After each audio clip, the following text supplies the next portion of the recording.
So I asked about a month or two ago what you guys wanted to hear more from me in terms of video subjects for the second quarter of the year. And I was a little bit surprised that the majority of the questions, or at least a good portion of the questions, had to do with being clutter-free with kids. So I've decided to make just an entire video where I answer all of those questions. I had actually already started recording this video about like a month ago. And I ended up scratching that. Just my energy was off, and we've had a lot of changes happening here in the family. So I thought that this would actually be a good segue into sharing some of the updates that we have going on around here. A lot of you know that my oldest daughter is about to turn 16. My youngest daughter just had a birthday. She just turned 14. And about 4 weeks ago, we found out that we are about to do it all over again. No way. Are you pregnant? It looks like a positive.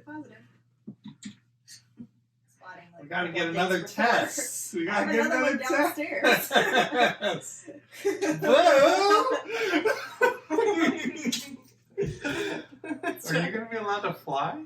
Matt and I got married in June of last year, and we immediately started trying. We've been trying for about 8 months to have a baby, so this was a planned pregnancy, and we were starting to wonder if it was actually going to happen, and it happened. I had had a lot of anxiety that 2-week period right before I found out. I was vibrating with anxiety, and I kept wondering, like, what is wrong with me? Why do I feel this way? Nothing is really changed, in my day-to-day. And so I started getting a little bit curious right before I took the pregnancy test, like, well, maybe I am pregnant, maybe this is hormones, and I'm pretty positive that it was. I am 9 weeks pregnant now, so just over 2 months. We just had our first ultrasound in the doctor's office.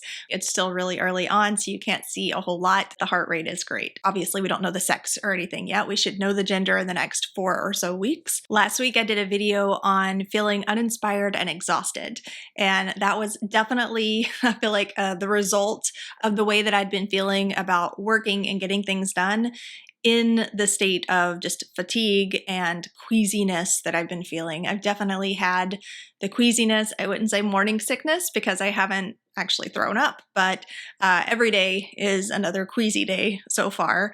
Definitely low energy, definitely exhausted a lot, but it's good to know that all of that is normal.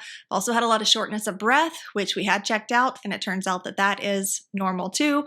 So yeah, everything is looking great. We held off on telling everybody. A lot can go wrong in the first trimester. We wanted to make sure that everything was looking the way it should and wait until we had that first ultrasound. And so I'm happy to share that with you guys today, and I'll keep you posted on how things are going. So I'm about to go into answering all of your questions about being clutter-free with kids.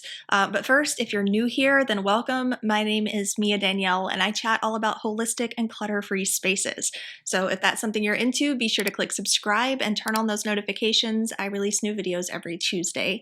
Also, I want to let you know that this video is sponsored by Skillshare, and I will share more about them here in a bit. This first question I really love because I feel like it's so raw and honest. I think that this is something that a lot of us can relate to. Whether or not you're trying to practice minimalism, you could probably relate to this. I'd love to see someone do content on how to deal with the jealousy monster when your minimalist kids go to visit friends or family who are not minimalistic.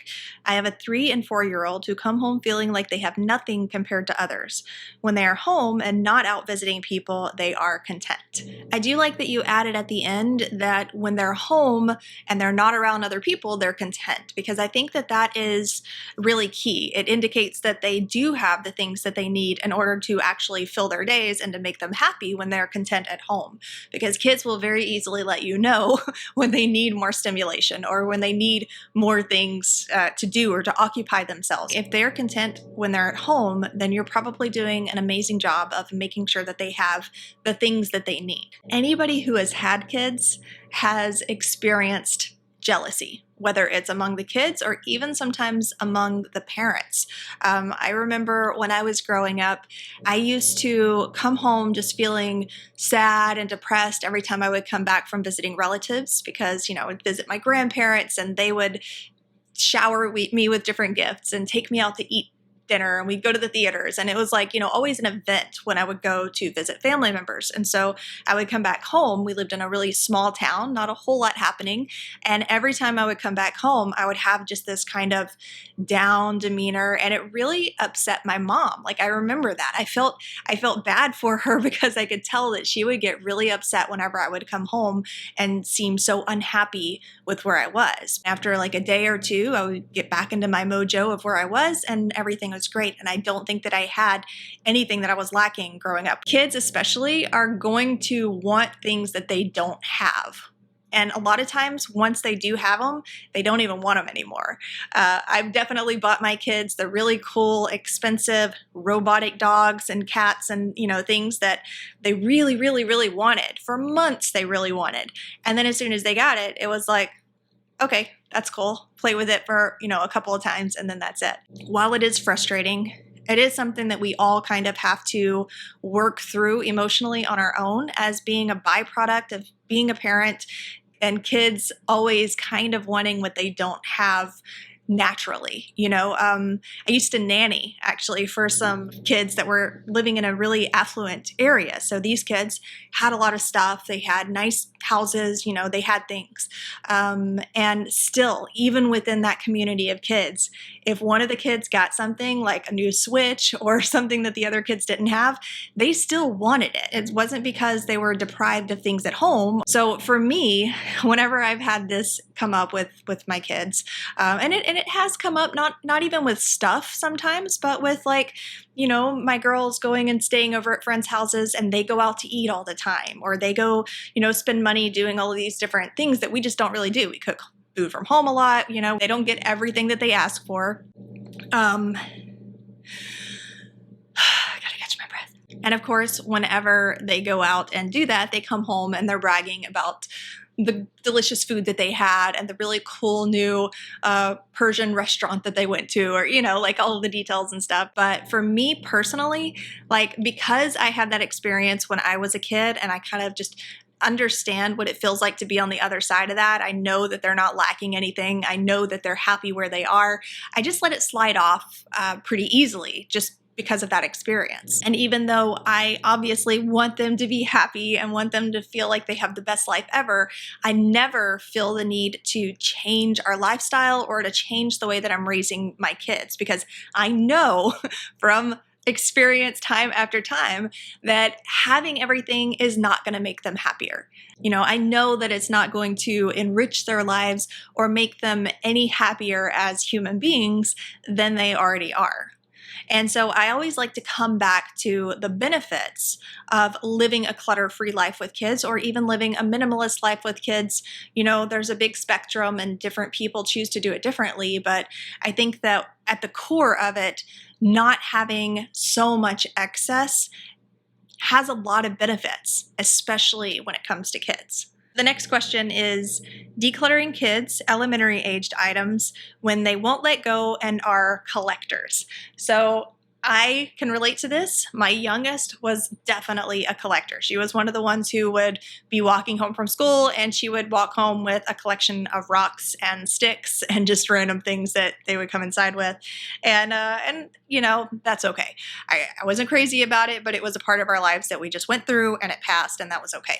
But I can see that it can also really get out of control if there aren't some kind of boundaries and parameters. I think that this really comes down to perspective and what's actually going on in the space. Is it that they have just an overwhelming amount of belongings and that it's not working for you because they're leaving stuff everywhere, and change needs to happen, because sometimes that's the case?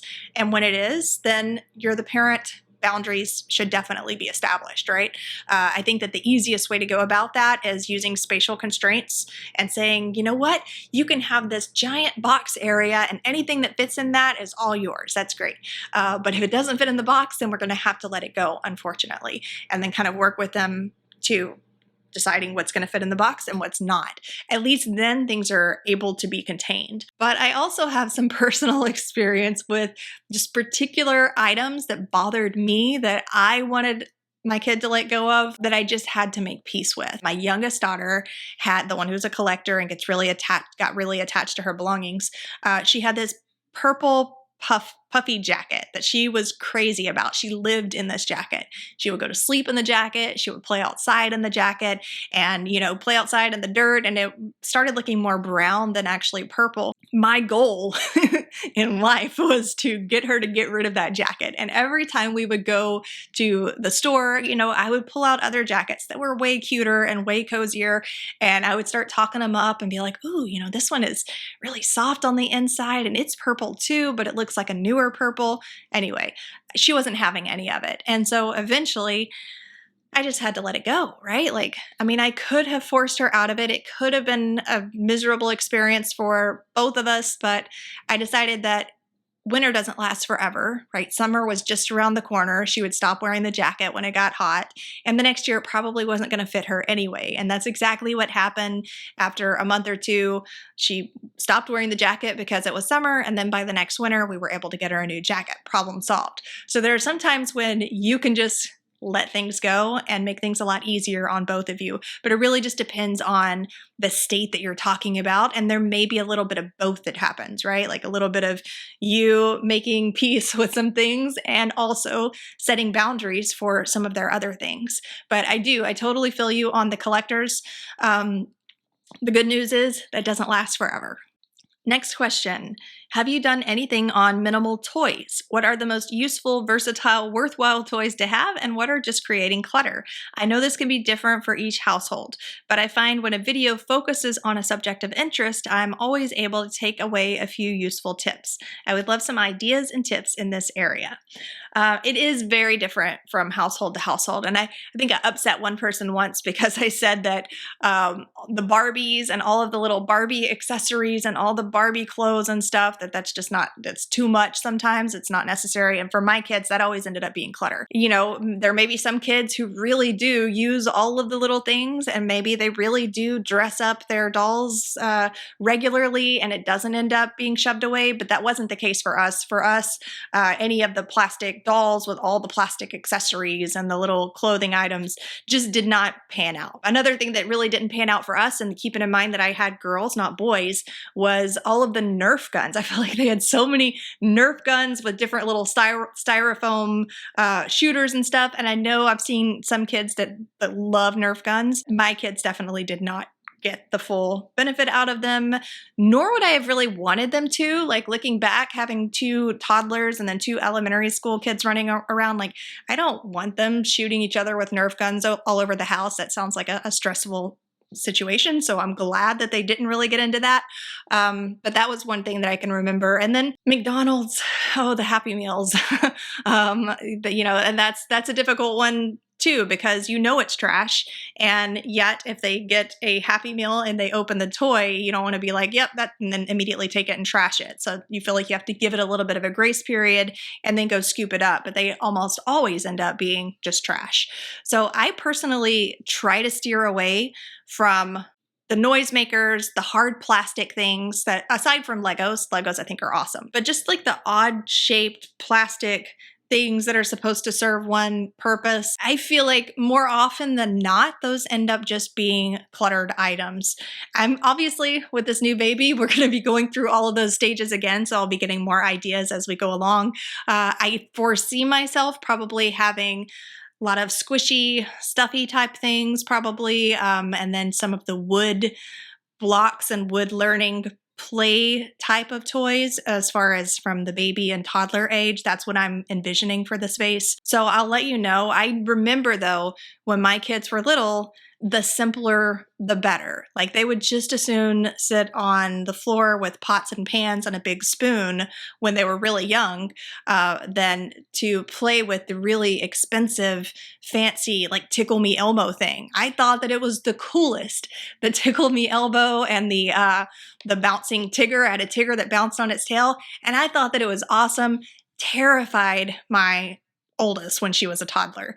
She did not like any of those things. She's like, please, give me a pot and a spoon and we'll be happy. So I think that a lot of times it's not the kids wanting the nice things, especially when they're really little.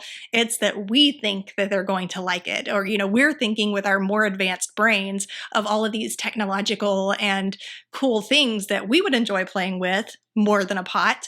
But a lot of times the kids don't see it that way. Like literally look at the data. What are they actually playing with? Because those are the things that are going to be less clutter. The next question is tips on getting my 5-year-old to understand decluttering. I can't wait to go through these processes again as my little one grows and kind of get a refresher. I do think that whenever you're having these types of conversations with your kids and you're getting them on board, it's really important that you speak to them in terms that they're going to understand mentally and emotionally.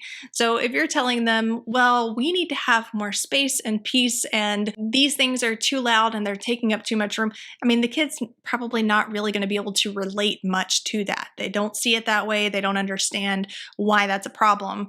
Whereas if you're able to somehow relate it to something that they've experienced before and use words that they can relate more to, like maybe something from a show that they watch, using like relatable story type language, then they're more likely to at least come around. So for example, I said earlier, if they have a toy that they haven't played with in a really long time that's still in good condition that you could donate, because a lot of times younger kids give personalities to items. Poor Bun Bun hasn't really gotten a whole lot of attention here lately, but I bet that there are some kids out there who would love to play with Bun Bun, and Bun Bun would get to experience more of the world, like something like that. Put it in a little bit of a story, make it something that's relatable to them. I'm sure I'm going to get some kind of hate messages on this whole idea, but I don't know. I think that it works, especially for younger kids, and it helps them to have a little more compassion, I feel like, on the whole process instead of just feeling like you're taking all of their stuff away from them. The next question was clutter-free tips for toddler play areas. Again, this is something that I hopefully will have some more concrete advice to give on and a whole video full of, in the next couple of years. But for me, it's really like toddlers don't need much at all. Babies and toddlers really don't need much at all. And I've seen so many toddlers that due to probably gifts from family and, people who want to adorn them with all of these things to show their love, which is a sweet sentiment, right? But it can end up in just having mounds and mounds of things that they don't even play with, things that are piled up in the closet or piled up in their rooms, and that just really kind of takes away from your beautiful nursery that you probably had conceptualized whenever you were pregnant. But it's not necessary. Really, like they're not going to be able to play with all of those things, and they will absolutely have their favorites. The whole 80-20 rule, like they're probably going to play with 20% of the toys 80% of the time. Probably the hardest part of curating the perfect toddler or nursery room for any given person is going to be becoming comfortable with setting boundaries or with not needing to keep everything that's given. Either that or, like set boundaries in advance. Be like, hey, please stick to the registry, or, like I don't need any toys right now. Let's have a diaper party instead, or something like that, so that you can kind of put a little bit of a lid on how much excess you're getting. I find that a lot of times people, as long as they have the information, they just want to get you something that's going to make you happy. There may be like one or two that the kids love. Like maybe they have a little plastic kitchenette and they love the thing and that's all they play with. Well, that's great. That's not, I wouldn't say that's clutter for them. As long as it works for them, it works for you, and it's all maintained, that's fine. But usually that's not the case. Usually it's that plus tons of other pieces, and a good portion of them aren't being used. For me personally, like I like to keep things simple. I like to keep things a little more muted. I like to definitely have homes for things, whether it's a bin or a dresser drawer, or make sure that there are spots for things, and those spots are never just areas on the floor, right? So I think if you have your spatial constraints planned and in control, even if you're already in the midst of having a bunch of stuff for your toddler, you can still go through and make sure that you have some kind of spatial constraints in place and decide where you want things and do a little course correcting. Take some things to donation, give some things to other people who have kids. Like I said before, the kind of the wooden toy things mixed with maybe some soft squishies. I feel like those are the ones that they tend to kind of reach for. But every kid is probably different. The next question, I told you we had a lot of these. I realize I don't have too much stuff, but maybe my kids have, especially clothes and toys.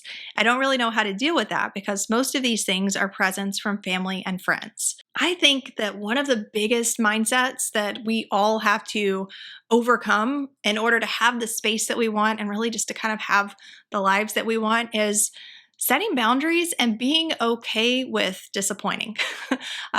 I've heard like Marie Forleo says, I'm a professional disappointer because sometimes you have to say no. And sometimes you have to do things that maybe other people aren't going to be crazy about. But if it's directly related to you and your space and something that's impacting your life, then you absolutely have the right to do that. So I don't think that there's any reason to believe that once a gift is given to you or to your kids, that means that you are now responsible for that thing indefinitely. I think that that's a really unfair way to look at things that are gifted.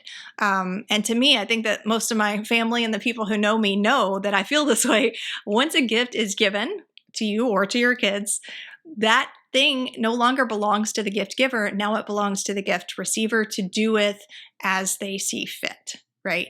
You shouldn't be required to house things and tend to them forever just because somebody else had a nice thought and wanted to let you know they were thinking of you, or let your kids know that they were thinking of them. And so you should make peace with the fact that you're going to do what you need to do for your space, and you're going to make the best decisions you can make for your kids, even if that means donating things that they're not using or not playing with, or even reselling things that were gifted that they absolutely are not going to use or play with. And I've had that happen. I've had family members send gifts to the kids before that were things that the kids just weren't interested in, right? Like, I don't want to use this particular type of thing. I'm not really interested in it. And instead of forcing them to or storing it up in their closet, we'll either resell it or find somebody else who wants to use it or donate it unopened. Letting go of that belief that we have to hold on to everything that's gifted, or that it's rude to let go of things that were gifted to us, is a big stepping stone that just gives you so much relief. It's so much more relieving to not feel obligated and guilty all the time about so many things that people give you. The idea of gift giving, a lot of people, it's their love language, and I think that it's a beautiful thing, right? They're not giving something to you, hopefully, out of vindication or proving some point, right? It's probably because they love you, they love your kid, they want to express that love and gratitude in some way. And I think that it kind of manipulates the positivity behind that if we then feel guilted and obligated and have all of these negative emotions toward it, if that makes sense. That's the way that I look at it, and that's kind of how I live my life and how I've lived my life with my kids, and I don't feel bad about it anymore, I think it's fine.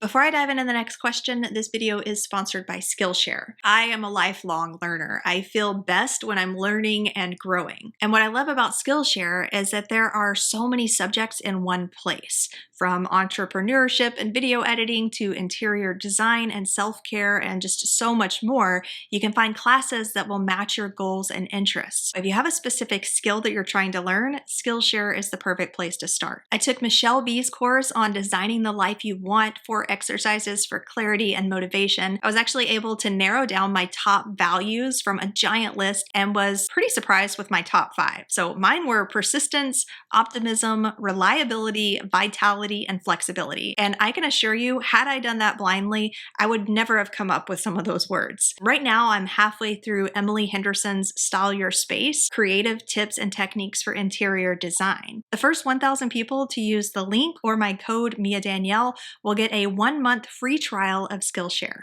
And lastly, I actually did respond to this person personally because I got a little frustrated, but I think that it could also be good for other people to see. So this person says, I like to keep my home very tidy. I'm 5 months pregnant. I have a friend who struggles with keeping her house clutter-free and tidy. She constantly says to me, you won't be able to tidy once you have kids. To me, it comes off as really negative, and I don't want to have that mindset. To me, it just seems like it comes from a place of jealousy. Has anyone else dealt with comments like these? There are so many people who are going to have an opinion and unfortunately share their opinion about you and your pregnancy and your baby and your family and what you can and can't do. And it drives me insane because I am somebody who has always had that willpower that, like, if I have something in mind and people are telling me I can't do it, it just makes me want to do it more. It really frustrates me. And I was told so many things when I was pregnant, like, well, I guess you won't be able to travel now that you have kids. Good luck trying to be clutter-free and get rid of everything. And I've even had people tell me, oh, poor kids. People I love, people I care about, people I'm close to in my family. When I'm talking about living a minimalist life and, please don't go buy all of this stuff from the dollar store for them. They don't need it. We don't want that. And I've had people tell me, poor kids. I feel really bad for them. And I think that is so offensive. I gotta say, like, if any of you are those people who feel that way or who feel, like you need to share your opinion, just don't. Just hold it in. Everybody is doing the best that they can. At least most of us are doing the best that we can and trying to make the best decisions for our family.